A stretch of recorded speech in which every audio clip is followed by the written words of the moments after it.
लीजिए सुनिए मुंशी प्रेमचंद के लिखे कथा संग्रह मानसरोवर 7 की कहानी दुर्गा का मंदिर, मेरी यानी समीर गोस्वामी की आवाज में।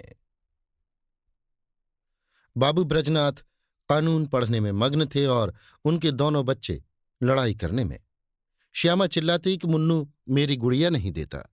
मुन्नू रोता था कि श्यामा ने मेरी मिठाई खा ली। ब्रजनाथ ने क्रुद्ध होकर भामा से कहा, तुम इन दुष्टों को यहां से हटाती हो कि नहीं? नहीं तो मैं एक एक की खबर लेता हूं। भामा चूल्हे में आग जला रही थी, बोली, अरे तो अब क्या संध्या को भी पढ़ते ही रहोगे?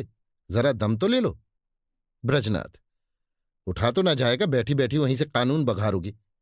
अभी एक आध को पटक दूंगा तो वहीं से गरजती हुई आओगी कि हाय हाय बच्चे को मार डाला। भामा, तुम्हें कुछ बैठी या सोई तो नहीं हूं। जरा एक घड़ी तुम ही लड़कों को बहलाओगे तो क्या होगा? कुछ मैंने तो उनकी नौकरी नहीं लिखाई। ब्रजनाथ से कोई जवाब न देते बना। क्रोध पानी के समान बहाव का मार्ग न पाकर और भी प्रबल हो जाता है। यद्यपि ब्रजनाथ नैतिक सिद्धांतों के ज्ञाता थे, पर उनके पालन में इस समय कुशल न दिखाई दी। मुद्दई और मुद्दालेह दोनों को एक ही लाठी से हाँका और दोनों को रोते चिल्लाते छोड़ कानून का ग्रंथ बगल में दबा कॉलेज पार्क की राह ली। सावन का महीना था। आज कई दिन के बाद बादल हटे थे। हरे भरे वृक्ष सुनहरी चादर ओढ़े खड़े थे। मृदु समीर सावन का राग गाता था और बगुले डालियों पर बैठे हिंडोले झूल रहे थे। ब्रजनाथ एक बेंच पर आ बैठे और किताब खोली, लेकिन इस ग्रंथ की अपेक्षा प्रकृति ग्रंथ का अवलोकन अधिक चित्ताकर्षक था। कभी आसमान को पढ़ते थे, कभी पत्तियों को, कभी छविमयी हरियाली को और कभी सामने मैदान में खेलते हुए लड़कों को। एकाएक उन्हें सामने घास पर कागज की एक पुड़िया दिखाई दी। माया ने जिज्ञासा की, आड़ में चलो देखें उसमें क्या है। बुद्धि ने कहा, तुमसे मतलब, पड़ी रहने दो। लेकिन जिज्ञासा रूपी माया की जीत हुई। ब्रजनाथ ने उठकर पुड़िया उठा ली। कदाचित किसी के पैसे पुड़िया में लिपटे गिरे पड़े हैं। खोलकर देखा, सावरैन थे। गिना, पूरे 8 निकले। कुतूहल की सीमा न रही। ब्रजनाथ की छाती धड़कने लगी। 8 सावरैन हाथ में लिए सोचने लगे, इन्हें क्या करूं? अगर यहीं रख दूं तो न जाने किसकी नजर पड़े, ना मालूम कौन उठा ले जाए। नहीं, यहां रखना उचित नहीं। चलूं थाने में इत्तला कर दूं और ये सावरैन थानेदार को सौंप दूं। जिसके होंगे वो आप ले जाएगा, या अगर उसको ना भी मिले तो मुझ पर कोई दोष न रहेगा। मैं तो अपने उत्तरदायित्व से मुक्त हो जाऊंगा। माया ने पर्दे की आड़ से मंत्र मारना शुरू किया। वो थाने नहीं गए। सोचा, चलू भामा से एक दिल्लगी करूं। भोजन तैयार होगा, कल इत्मीनान से थाने जाऊंगा। भामा ने सावरैन देखे तो हृदय में गुदगुदी सी हुई। पूछा, किसकी है? ब्रजनाथ, मेरी। भामा, चलो, कहीं हो ना। ब्रजनाथ, पड़ी मिली है। भामा, झूठ बात। ऐसे ही भाग्य के बली हो तो सच बताओ, कहाँ मिली, किसकी है? ब्रजनाथ, सच कहता हूं, पड़ी मिली है। भामा, मेरी कसम? ब्रजनाथ, तुम्हारी कसम? भामा गिन्नियों को पति के हाथ से छीनने की चेष्टा करने लगी। ब्रजनाथ ने कहा, क्यों छीनती हो? भामा, लाओ मैं अपने पास रख लूं। ब्रजनाथ, रहने दो, मैं इसकी इत्तला करने थाने जाता हूं। भामा का मुख मलिन हो गया। बोली, पड़े हुए धन की क्या इत्तला? ब्रजनाथ, हाँ और क्या, इन 8 गिन्नियों के लिए ईमान बिगाड़ू ना। भामा, अच्छा तो सवेरे चले जाना, इस समय जाओगे तो आने में देर होगी। ब्रजनाथ ने भी सोचा, यही अच्छा। थाने वाली रात को तो कोई कार्रवाई करेंगे नहीं। जब अशर्फियों को पड़ा ही रहना है, तब जैसे थाना वैसे मेरा घर। गिन्नियां संदूक में रख दी। खा पी कर लेटे तो भामा ने हंसकर कहा, आया धन क्यों छोड़ते हो? लाओ मैं अपने लिए एक गुलूबंद बनवा लूं, बहुत दिनों से जी तरस रहा है। माया ने इस समय हास्य का रूप धारण किया। ब्रजनाथ ने तिरस्कार कर कहा, गुलूबंद की लालसा में गले में फांसी लगाना चाहती हो क्या? प्रातःकाल ब्रजनाथ थाने के लिए तैयार हुए। कानून का एक लेक्चर छूट जाएगा, कोई हरज नहीं। वो इलाहाबाद के हाईकोर्ट में अनुवादक थे। नौकरी में उन्नति की आशा न देखकर साल भर से वकालत की तैयारी में मग्न थे। लेकिन अभी कपड़े पहन ही रहे थे कि उनके एक मित्र मुंशी गोरेलाल आकर बैठ गए और अपनी पारिवारिक दुश्चिंताओं की विस्तृत राम कहानी सुनाकर अत्यंत विनीत भाव से बोले, भाई साहब, इस समय मैं इन झंझटों में ऐसा फंस गया हूं कि बुद्धि कुछ काम नहीं करती। तुम बड़े आदमी हो, इस समय कुछ सहायता करो। ज्यादा नहीं, 30 रुपए दे दो, किसी न किसी तरह काम चला लूंगा। आज 30 तारीख है, कल शाम को तुम्हें रुपए मिल जाएंगे। ब्रजनाथ बड़े आदमी तो न थे, किंतु बड़प्पन की हवा बांध रखी थी। ये मिथ्या अभिमान उनके स्वभाव की एक दुर्बलता थी। केवल अपने वैभव का प्रभाव डालने के लिए ही वो बहुधा मित्रों की छोटी मोटी आवश्यकताओं पर अपनी वास्तविक आवश्यकताओं को निछावर कर दिया करते थे। लेकिन भामा को इस विषय में उनसे सहानुभूति न थी। इसलिए जब ब्रजनाथ पर इस प्रकार का संकट आ पड़ता था, तब थोड़ी देर के लिए पारिवारिक शांति अवश्य नष्ट हो जाती थी। उनमें इनकार करने या टालने की हिम्मत न थी। वो सकुचाते हुए भामा के पास गए और बोले, तुम्हारे पास 30 रुपए तो ना होंगे? मुंशी गोरेलाल मांग रहे हैं। भामा ने रुखाई से कहा, मेरे पास तो रुपए नहीं। ब्रजनाथ, होंगे तो जरूर, बहाना करती हो। भामा, अच्छा बहाना ही सही। ब्रजनाथ, तो मैं उनसे क्या कह दूं? भामा, कह दो घर में रुपए नहीं है। तुमसे न कहते बने तो मैं पर्दे की आड़ से कह दूं। ब्रजनाथ, कहने को तो मैं कह दूं, लेकिन उन्हें विश्वास न आएगा, समझेंगे बहाना कर रहे हैं। भामा, समझेंगे तो समझा करें। ब्रजनाथ, मुझसे ऐसी बेमुरव्वती नहीं हो सकती। रात दिन का साथ ठहरा, कैसे इनकार करूं? भामा, अच्छा तो जो मन में आए सो करो। मैं एक बार कह चुकी मेरे पास रुपए नहीं। ब्रजनाथ मन में बहुत खिन्न हुए। उन्हें विश्वास था कि भामा के पास रुपए हैं, लेकिन केवल मुझे लज्जित करने के लिए इनकार कर रही है। दुराग्रह ने संकल्प को और दृढ़ कर दिया। संदूक से 2 गिन्नियां निकाली और गोरेलाल को देकर बोले, भाई कल शाम को कचहरी से आते ही रुपए दे जाना।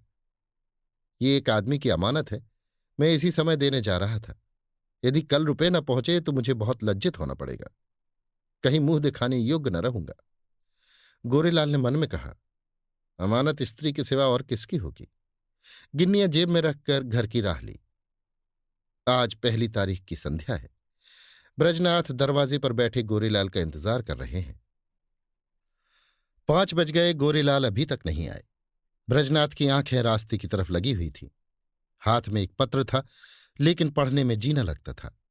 हर तीसरे मिनट रास्ते की ओर देखने लगते थे, लेकिन सोचते थे, आज वेतन मिलने का दिन है, इसी कारण आने में देर हो रही है, आते ही होंगे। 6 बजे गोरेलाल का पता नहीं। कचहरी के कर्मचारी एक एक करके चले आ रहे हैं। ब्रजनाथ को कई बार धोखा हुआ। वो आ रहे हैं, जरूर वही है। वैसी ही अचकन है, वैसी ही टोपी है, चाल भी वही है। हाँ, वही है, इसी तरफ आ रहे हैं। अपने हृदय से एक बोझ सा उतरता मालूम हुआ, लेकिन निकट आने पर ज्ञात हुआ कि कोई और है। आशा की कल्पित मूर्ति दुराशा में बदल गई। ब्रजनाथ का चित्त खिन्न होने लगा। वो एक बार कुर्सी से उठे, बरामदे की चौखट पर खड़े हो सड़क के दोनों तरफ निगाह दौड़ाई। कहीं पता नहीं। 2-3 बार दूर से आते हुए इक्कों को देखकर गोरेलाल का भ्रम हुआ। आकांक्षा की प्रबलता। 7 बजे चिराग जल गए। सड़क पर अंधेरा छाने लगा। ब्रजनाथ सड़क पर उद्विग्न भाव से टहलने लगे। इरादा हुआ गोरेलाल के घर चलूं। उधर कदम बढ़ाए, लेकिन हृदय कांप रहा था कि कहीं वो रास्ते में आते हुए न मिल जाएं तो समझें कि थोड़े से रुपयों के लिए इतने व्याकुल हो गए। थोड़ी ही दूर गए कि किसी को आते देखा। भ्रम हुआ गोरेलाल हैं। मुड़े और सीधे बरामदे में आकर दम लिया। लेकिन फिर वही धोखा, फिर वही भ्रांति। तब सोचने लगे कि इतनी देर क्यों हो रही है। क्या अभी तक वो कचहरी से न आए होंगे? ऐसा कदापि नहीं हो सकता। उनके दफ्तर वाले मुद्दत हुई निकल गए। बस 2 बातें हो सकती हैं। या तो उन्होंने कल आने का निश्चय कर दिया, समझे होंगे रात को कौन जाए, या जानबूझकर बैठे होंगे, देना न चाहते होंगे। उस समय उनको गरज थी, इस समय मुझे गरज है।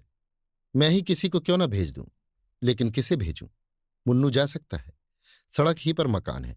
ये सोचकर कमरे में गए, लैंप जलाए और पत्र लिखने बैठे, मगर आंखें द्वार ही की ओर लगी हुई थीं। अकस्मात किसी के पैरों की आहट सुनाई दी। तुरंत पत्र को एक किताब के नीचे दबा लिया और बरामदे में चले आए। देखा पड़ोस का एक कुंजड़ा तार पढ़ाने आया है। उससे बोले, भाई इस समय फुर्सत नहीं है, थोड़ी देर में आना। उसने कहा, बाबूजी घर भर के आदमी घबराए हैं, जरा एक निगाह देख लीजिए। निदान ब्रजनाथ ने झुंझलाकर उसके हाथ से तार ले लिया और सरसरी नजर से देखकर बोले, कलकत्ते से आया है, माल नहीं पहुंचा। कुंजड़े ने डरते डरते कहा, बाबूजी इतना और देख लीजिए किसने भेजा है। इस पर ब्रजनाथ ने तार फेंक दिया और बोले, मुझे इस वक्त फुर्सत नहीं है। 8 बज गए। ब्रजनाथ को निराशा होने लगी। मुन्नू इतनी रात बीते नहीं जा सकता। मन में निश्चय किया, आप ही जाना चाहिए। बला से बुरा मानेंगे, इसकी कहाँ तक चिंता करूं। स्पष्ट कह दूंगा, मेरे रुपए दे दो। भलमनसी भले मानसों से निभाई जाती है, ऐसे धूर्तों के साथ भलमनसी का व्यवहार करना मूर्खता है। अचकन पहनी घर में जाकर भामा से कहा, जरा एक काम से बाहर जाता हूं, किवाड़े बंद कर लो। चलने को तो चले, लेकिन पग पग पर रुकते जाते थे। गोरेलाल का घर दूर से दिखाई दिया। लैंप जल रहा था। ठिठक गए और सोचने लगे, चलकर क्या कहूंगा। कहीं उन्होंने जाते जाते रुपए निकाल कर दे दिए और देर के लिए क्षमा मांगी तो मुझे बड़ी झेप हो गई। वो मुझे क्षुद्र, ओछा, धैर्यहीन समझेंगे। नहीं, रुपयों की बातचीत करूं ही क्यों। कहूंगा, भाई घर में बड़ी देर से पेट दर्द कर रहा है, तुम्हारे पास पुराना तेज सिरका तो नहीं है। मगर नहीं, ये बहाना कुछ भद्दा सा प्रतीत होता है। साफ कलई खुल जाएगी। इस झंझट की जरूरत ही क्या है। वो मुझे देखकर आप ही समझ जाएंगे। इस विषय में बातचीत की कुछ नौबत ही ना आवेगी। ब्रजनाथ इसी उधेड़ बुन में आगे बढ़ते चले जाते थे, जैसे नदी में लहरें चाहे किसी ओर चले, धारा अपना मार्ग नहीं छोड़ती। गोरेलाल का घर आ गया। द्वार बंद था। ब्रजनाथ को उन्हें पुकारने का साहस न हुआ। समझे खाना खा रहे होंगे। दरवाजे के सामने से निकले और धीरे धीरे टहलते हुए 1 मील तक चले गए। 9 बजने की आवाज कान में आई। गोरेलाल भोजन कर चुके होंगे, ये सोचकर लौट पड़े। लेकिन द्वार पर पहुंचे तो अंधेरा था। वो आशारूपी दीपक बुझ गया था। 1 मिनट तक दुविधा में खड़े रहे। क्या करूं, अभी बहुत सवेरा है, इतनी जल्दी थोड़े ही सो गए होंगे। दबे पांव बरामदे पर चढ़े। द्वार पर कान लगाकर सुना। चारों ओर ताक रहे थे कि कहीं कोई देख न ले। कुछ बातचीत की भनक कान में पड़ी। ध्यान से सुना। स्त्री कह रही थी, रुपए तो सब उठ गए, ब्रजनाथ को कहां से दोगे। गोरीलाल ने उत्तर दिया, ऐसी कौन सी उतावली है, फिर दे देंगे। आज दरख्वास्त दे दी है, कल मंजूर हो ही जाएगी। 3 महीने के बाद लौटेंगे, तब देखा जाएगा।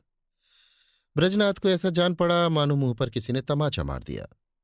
क्रोध और नैराश्य से भरे हुए बरामदे से उतर आए।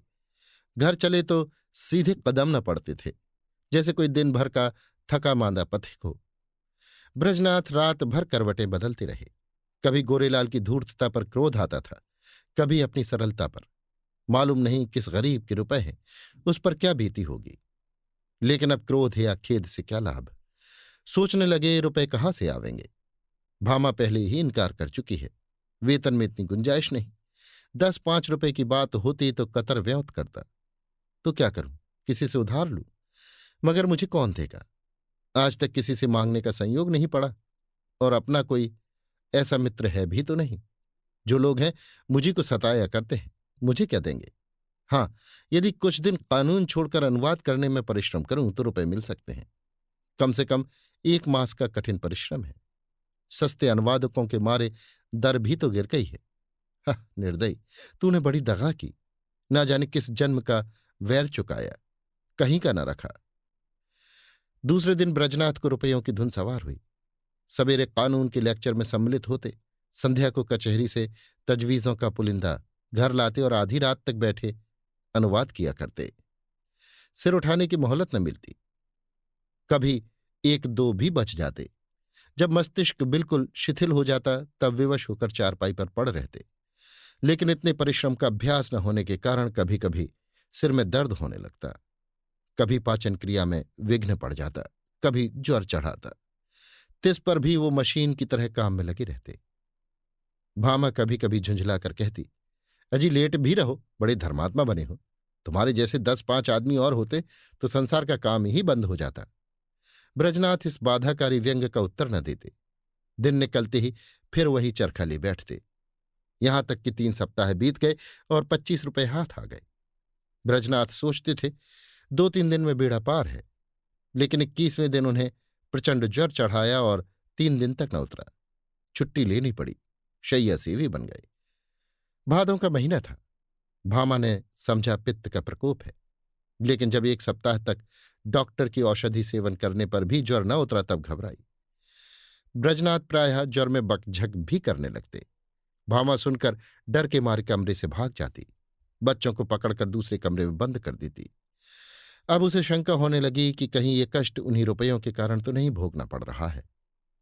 कौन जाने रुपए वाले ने कुछ कर दिया हो। जरूर यही बात है, नहीं तो औषधि से लाभ क्यों नहीं होता। संकट पड़ने पर हम धर्म भीरू हो जाते हैं, औषधियों से निराश होकर देवताओं की शरण लेते हैं। भामा ने भी देवताओं की शरण ली। वो जन्माष्टमी, शिवरात्रि और तीज के सिवा कोई व्रत न रखती थी।